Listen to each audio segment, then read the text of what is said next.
Өзүңдү таанып бил деген чакырыкты көп уксаңыз керек. Чынында сиз өзүңүздү 100% тааныйсызбы? Эгер жок болсо, анда бул подкастты аягына чейин угуңуз. Жана достор, баарыңыздарга салам, кандайсыздар?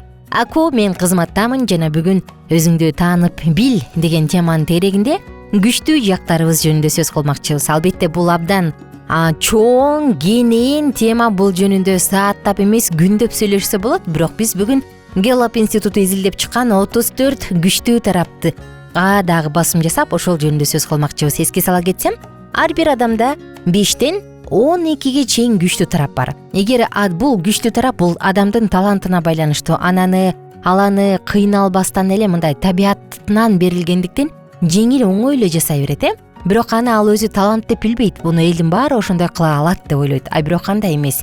Талант кошуу инвестиция болгондо анан барабар бизге күчтүү жак келип чыгат. Эмесе, сиз эмнеге жөндөмдүсүз? Өзүңүздү таанып жатасызбы? Келиңиз карап кетели. Бүгүн биз 17-чи күчтүү жактан баштайбыз. Буга чейин 17син сөз кылганбыз. Эгер кызык болсо, мурунку подкасттарды угуп, бөлүшүп, лайк басып коюңуз. Анан албетте бүгүн болсо 17ден ары карай улантабыз. Дагы бир күчтүү жак бул бүт дитин буруу. Мен кайда баратам деп сурайсыз өзүңүздөн. Сиз бул суроону күн сайын бересиз. Сизде бул бүт дитин буруу тармагы күчтүү болгондуктан сизге так белгиленген түпкү максат зарыл. Андай максат болбосо, жашооңуз менен ишиңиз сизден бат эле көңүлүңүздү суутуп коет. Ошондуктан жыл сайын, ай сайын, 6 тургай, жума сайын максат коесуз. Ал максаттар сизге компас катары кызмат кылат. Алар сизге баалуулуктарды аныктоого жана багыт алган тарапка кайтып келиш үчүн керектүү оңдоо түзөөлөрдү жүргүзүүгө жардам берет. Бүт дитти буруу кубаттуу күч. Анткени ал сизди керексиз нерсени чыпкалап алып салууга аргасыз кылат. Сиз кайсы бир иш аракет белгиленген максатка жакындоого жардам береби же жокпу? Ички туюмуңузга баа бересиз. Эгерде жардам бербесе, аны четке кагып коесуз. Натыйжада сиздин толук дит коюңуз сизди эффективдүү болууга түртөт. Сонун күчтүү жак, караңызчы, сонун суктанасың. Кийинки күчтүү жак бул келечек деп аталат. Келечек. Эгерде болсо сонун болот эле. Чынбы? Сиз горизонттун ары жагында турган нерсени көрүүгө ашыккан адамдардын тибине киресиз. Ой турсаң десе, жок, мен билгим келет. Сизди келечек өзүнө тартып турат. Көз алдыңызда кудум эле кинопроекцияга окшоп, келечектин сүрөтү майда баратына чейин тартылып турат.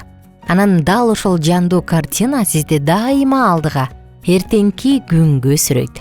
Ал картинада эмне чагылдырылары сиздин башка күчтүү жактарыңарга жана кызыкчылыктарыңызга көз каранды. Мисалы, кыйла жеткилең азык, кыйла эффективдүү команда, мыкты жашоо, мыкты дүйнө. Бирок ал сизди дайыма шыктандырат. Сиз эмне болушу мүмкүндүгү жөнүндө түшүнүгү бар жана ошол түшүнүктөрүн жогору баалаган кыял кечсиз. Жашап жаткан учуруңуз көңүлгө толбой, ал эми айланаңыздагы адамдар өтө эле ишенимсиз болуп турганда, сиз ой чабытыңызга келечек жөнүндөгү кыялыңызды куруп аласыз. Анан дал ошол кыялыңыз сизге күч берет. Ал башкаларга дагы күч берет. Күчтүү жагы келечек болгон угармандар барбы? Жазып койгулачы, абдан кызык болуп калды. Мындай адамдар менен жакын таанышкым келип кетти, аябай. Жана кийинки күчтүү жак бул гармония деп аталат. Гармония. Макулдашуу мүмкүн болгон сфераларды издейсиз. Сиздин оюңуз боюнча чыр-чатак менен тирешүүлөрдөн пайда жок. Ошол себептүү сиз аларды мүмкүн болушунча төмөндөтүүгө аракет кыласыз. Эгерде сиз айланаңыздагы адамдар ар кыл көз карашка ээ экенин билсеңиз, алар тил табышып кетишине аракет кылып коесуз. Сиз аларды конфронтациядан алып чыгып, гармонияга алып келгенге аракет кыласыз. Чындыгында гармония сиз жашоодо туу туткан баалуулуктардын бири. Эмне үчүн адамдар өз көз караштарын башкаларга таңоолоого далай убактысын бекерге коротушарын түшүнө албайсыз. Башкалар өз максаттары, амбициялары жана ой пикирлери тууралуу жан талаша айтып, көз караштарын берилүү менен жактап жатышса, сиз унчукпай тура бересиз. Башкалар өздөрү жактырган теориялар жана идеялар жөнүндө талашып тартыша баштаганда, дискуссияга кошулуп кетпейсиз. Анын ордуна баардык адамдар сүйлөшө ала турган жөнөкөй, күнүмдүк нерселер жөнүндө айтууну артык көрөсүз. Сиздин көз карашыңыз боюнча баарыбыз бир кайыкта баратабыз. Ошондой эле максатыбызга жетиш үчүн ал кайык бизге керек. Ал жакшы кайык. Ошондуктан аны чайпай ала турганыңды көрсөтүү үчүн эле чайпабаш керек дейсиз. Кызык. Жана достор, кийинки күчтүү жак менде да бар. Сизде болсо жазып коюңуз. Бул идеялардын генератору. Генератор. Сизди идеялар кызыктырат. Идея деген эмне? Идея бул концепция. Менин экинчи күчтүү жагым ушул идея. Идеялардын генератору. Идеялар кызыктырат. Идея бул концепция. Максималдуу өлчөмдөгү окуялардын эң мыкты түшүндүрмөсү. Сиз татаал үймөктөрдүн астынан иштин эмне үчүн тигиндейче эмес, мындайча болорун түшүндүргөн жакшынакай жана жөнөкөй идеяны таап чыкканда сүйүнөсүз. Идея бул байланыш. Сиздин акыл оюңуз дайыма байланыштарды издейт. Караманча ар башкадай сезилген көрүнүштөр өз ара байланышта болуп чыккандыгы сизге кызык. Идея бул мурдатан тааныш милдеттерге жаңыча көз караш. Бизге белгилүү дүйнөнү алып, анын таң каларлык, адаттан тыш, бирок кызыктуу жагын карап көрүүнү жакшы көрөсүз. Сиз жаңы идеяларды, алардын тереңдиги, оригиналдуулугу үчүн, алар тактык алып келгендиги жана эски түшүнүктөрдү четке каккандыгы, адаттан тыш болгондугу үчүн жакшы көрөсүз. Ошондуктан башыңызга кандайдыр бир жаңы идея келгенде энергияңыз ашып ташып турганын сезесиз. Кызык, кызык экен. Жана кийинки күчтүү жак бул дайыма кыраак абалда туруу. Кеңири кучак чаюу. Жашоодо сиз багыт алган философия мына ушул. Сиз адамдарды өзүңүзгө тартып, аларды өзүн топтун бир бөлүгү катары сезүүгө мажбурлап турасыз. Эксклюзивдүү топторго гана тартылгандардан айырмаланып, сиз өзүнө башкаларды кийирбеген топтордон өзүңүздү оолак кармайсыз. Сиз тескерисинче топту мүмкүн болушунча көп адам анын колдоосуна ээ болгудай кылып кеңейтүүнү каалайсыз. Табиятыңыздан кең пейил жана чыдамдуу адамсыз. Расасына, жынысына, атуулдугуна, инсандык өзгөчөлүктөрүнө же динине карабастан кимдир бирөөнү көп соттобойсуз. Соттоо кимдир бирөөнүн сезимдерин басынтышы мүмкүн. Мунун зарылчылыгы болбогондон кийин анык эмне кереги бар?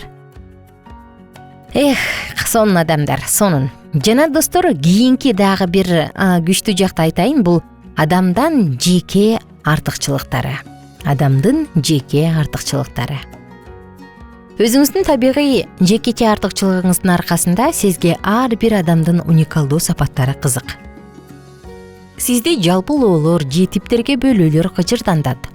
Анткени сиз ар бир адамда болуучу уникалдуу өзгөчөлүктөр менен айырмачылыктарды жашыргыңыз келбейт. Тескерисинче, сиз адамдардын ортосундагы айырмачылыктарга көңүл бурасыз. Ички туюмуңузда ар бир адамдын стилине, анын мотивтерине, ар бир адамдын кандай ойлонуп, мамилелерди кандай түзгөнүнө байкоо жүргүзөсүз. Ар бир адамдын жашоосунан уникалдуу окуяларды уга аласыз. Бул адат сиздин эмне үчүн досторуңардын ар бирине туулган күнүндө дайыма идеалдуу белекти андай турганыңызды, бири эл алдында мактанууну артык көрсө, экинчиси муну жек көрөрүн жана башка кайдан билериңизди түшүндүрүп турат.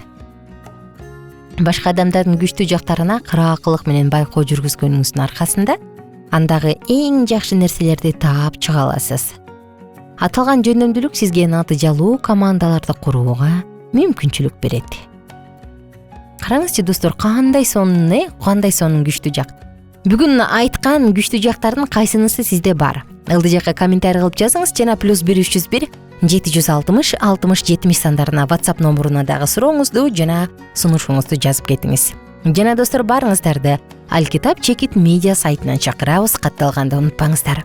Сиз күчтүүсүз, сиз уникалдуусуз, анткени жаратуучу сизди ушундай сонун кылып жараткан. Биздин сабактар менен кененирээк Алкитап Чекит медиа сайтынан таанышыңыз.